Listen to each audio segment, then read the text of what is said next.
नमस्कार दोस्तों, मैं एडवोकेट यशवंत यादव आपका स्वागत करता हूं लॉ एडवाइज में। आज हम बात करेंगे माननीय सुप्रीम कोर्ट के जजमेंट के बारे में। जो आप लोनी, जो छोटे लोन धारक हैं, छोटे निवेशक हैं, छोटे जो लोनी हैं, उनके लिए जो उनके फेवर में जो जजमेंट आया है उसकी डिटेल में बातें करेंगे। देखिए, आप अनसिक्योर्ड, कोई भी अनसिक्योर्ड लोन लेते हैं, पहले बहुत आसानी से लोन जो है बहुत आसानी से मिल जाता है। आधार कार्ड लिया, पैन कार्ड लिया, सिबिल देखा, उसके बाद आसानी से आपको लोन मिल जा रहा है। तो लोन मिल जा रहा है, उसी हिसाब से डिफॉल्ट भी हो जा रहा है। डिफॉल्ट हो रहा है, डिफॉल्ट होने के बाद रिकवरी की प्रोसेस हो जा रहा है। लोन कंपनियां आपको पैसे को वसूल करने के लिए आपको हरास कर रही है, परेशान कर रही है। यहां तक तो ऐसी भी कंडीशन आ गई है कि जहां पे वो आत्महत्या तक करने की कोशिश कर रहे हैं।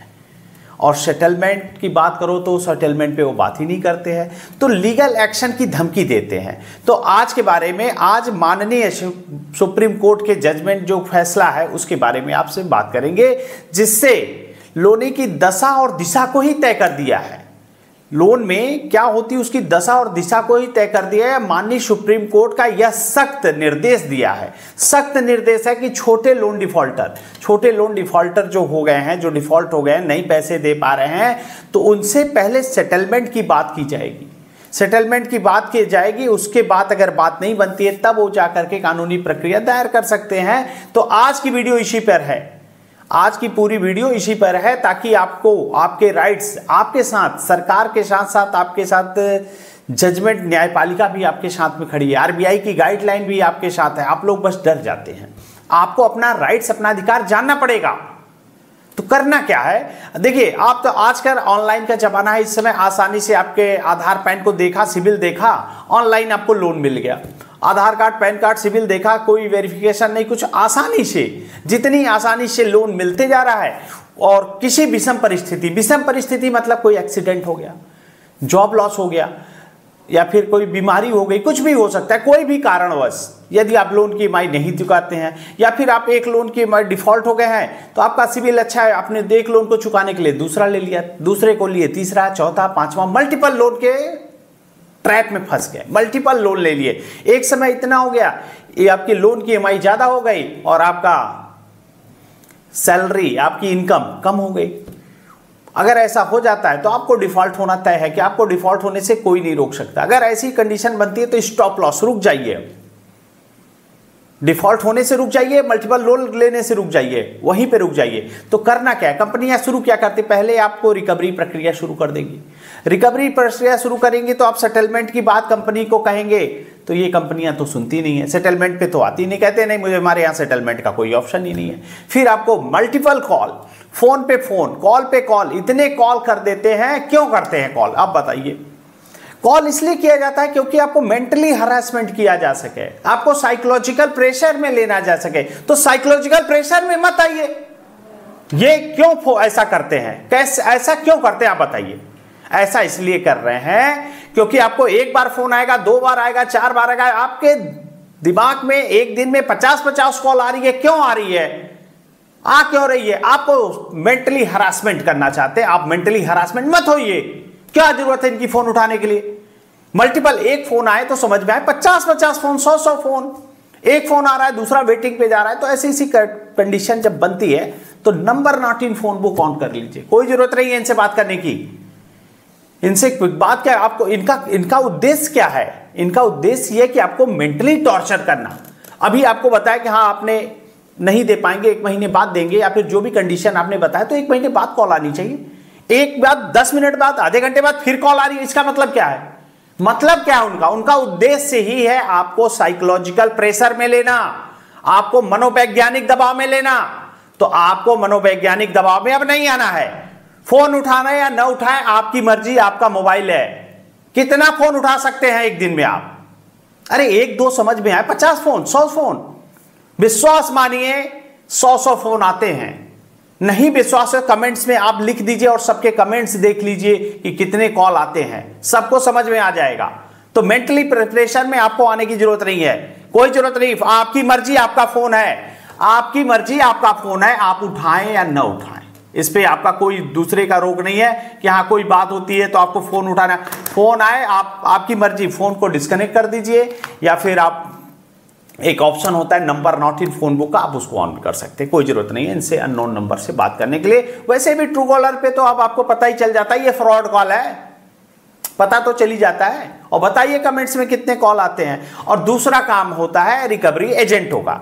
रिकवरी एजेंट आपको आ जाते हैं तो पहले ये देखिए, मैं तो अब बहुत सारी वीडियो में आपको बता रखा हूं कि रिकवरी एजेंट आए तो कैसे हैंडल करें। डरना नहीं है, बस आपको डरना नहीं है। आ गए I card, visit letter, DRA licence, third party है तो ऑथराइजेशन लेटर कि हमारी कंपनी ने, हमारे बैंक ने आपको ऑथराइज किया, आपकी कंपनी को ऑथराइज किया है तो बात करो, और नहीं है तो निकल बाहर, नहीं है तो निकल बाहर। क्यों बात कर रहे हो इनसे? घर में बैठा के चाय नहीं पिलाना आपको। ये दो कौड़ी के जो फर्जी रिकवरी एजेंट आ रहे हैं, आप लोग डर रहे हैं, और यही इतना डरा देंगे कि आपके अंदर मन में आत्महत्या तक के विचार आने लगते हैं। ये दो कौड़ी के भिखारी जो रिकवरी एजेंट हैं जिससे आप डर रहे हो। अरे यहां तक छोड़िए, कल एक क्लाइंट का फोन आया कि सर मेरे घर पे पुलिस आई है। मैंने कहा पुलिस आई, क्यों आई है? तो मैंने पुलिस आई थी, मैंने कहा ठीक है बात कराओ। तो पुलिस आई, मैंने पूछा आप क्यों आए हैं, किसने आपको बुलाया? तो मैंने किस लिए आए? तो कह रहे हैं मुझे 112 पे कॉल करेगा तो कोई भी पुलिस तो आएगी। तो 112 पे फोन किया, तो मैंने कहा कौन फोन किया? तो पता चला रिकवरी एजेंट पुलिस को बुला लिया। क्यों नहीं बुला लिया? क्योंकि जो इस अपार्टमेंट में वो रह रहे थे उसमें एंट्री नहीं करने दे रहे थे रिकवरी एजेंट को, जो गार्ड वगैरह होते हैं उनको एंट्री नहीं हो रही थी।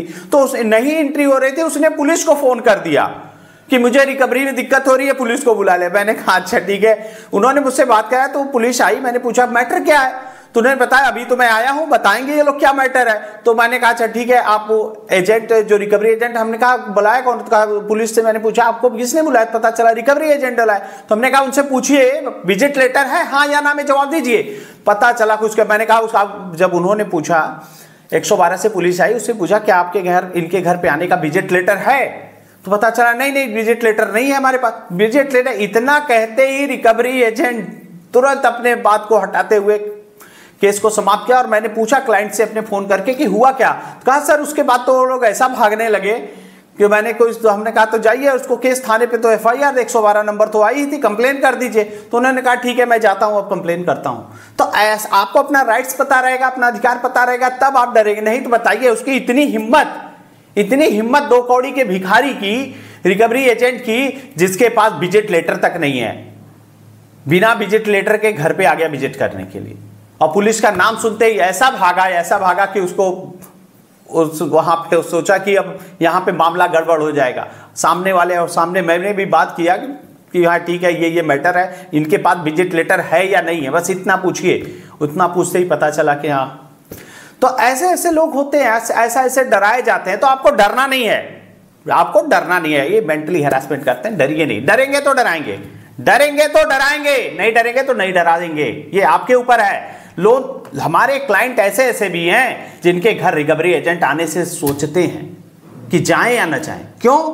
क्योंकि उनको उनका राइट्स पता है, उनको उनका अधिकार पता है। जब आपको अपना राइट्स, अपना अधिकार पता हो जाएगा तो कभी भी आप दबेंगे नहीं, कभी भी आप डरेंगे नहीं। डरता वो है जिसको अपने अधिकार नहीं पता है, और वो डराते हैं। उसी को डराते हैं जो डरेगा। जो हमारे क्लाइंट हैं अगर जेन्युइन है तो ठीक है बात करो। डीआरए का लाइसेंस है तो ऐसे बदतमीजी से बात ही नहीं करेगा। बैंक से आएगा तो बदतमीजी से बात नहीं करेगा। थर्ड पार्टी आएंगे ना, जिसके पास विजिट लेटर नहीं होगा ना, वही ऐसा करते हैं। वो लोग अपने कमीशन पे काम करते हैं ना, उनकी कोई सैलरी नहीं है, वो तो अपने कमीशन पे, अपने रिस्क पे आते हैं। उनके पास होता है कि 10% मिल जाएगा, 1 लाख का रिकवरी करेंगे तो 10,000 उनको मिल जाएगा। तो अपने कमीशन पे आते हैं, वो अपने कमीशन के लिए परेशान है। आपसे उनसे कोई दुश्मनी नहीं है, लेकिन डरेंगे तो डराएगा।